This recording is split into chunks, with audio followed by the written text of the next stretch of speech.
PISA és un estudi amb proves puntuals que mesura competències educatives de tota una trajectòria d'escolarització que comença almenys 9 anys abans d'eixes proves. En els darrers resultats hem vist que el que s'està valorant és l'escolarització dins del marc de la LOMCE i de les retallades, una equació nefasta per a l'alumnat de tot l'Estat i també del País Valencià. Són resultats que aboquen a una desigualtat, a major repetició i a pitjors resultats en les competències que se mesuren en ella.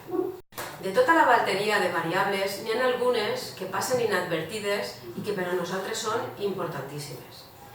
Hi ha ítems que mesuren el benestar social i emocional de l'alumnat.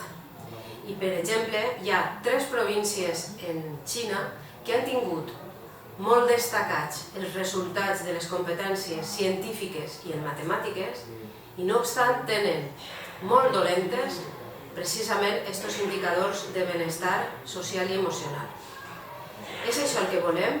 Una societat d'altes capacitats en coneixements i que no s'eduque en afectivo-sexualment a l'alumnat i, per tant, tinguem una societat que estiga deshumanitzada i on la violència pugui tindre molta canxa.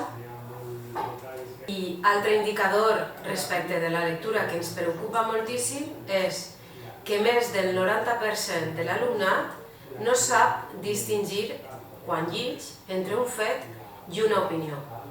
Si no som capaços d'educar a l'alumnat en aquesta distinció i reforcem que les dades i la contrastació de dades no és important, abocarem a l'alumnat actual a ser membres d'una societat víctima de les garres de la ultradreta que va a base d'eslògans i no d'educació i lectura contrastada.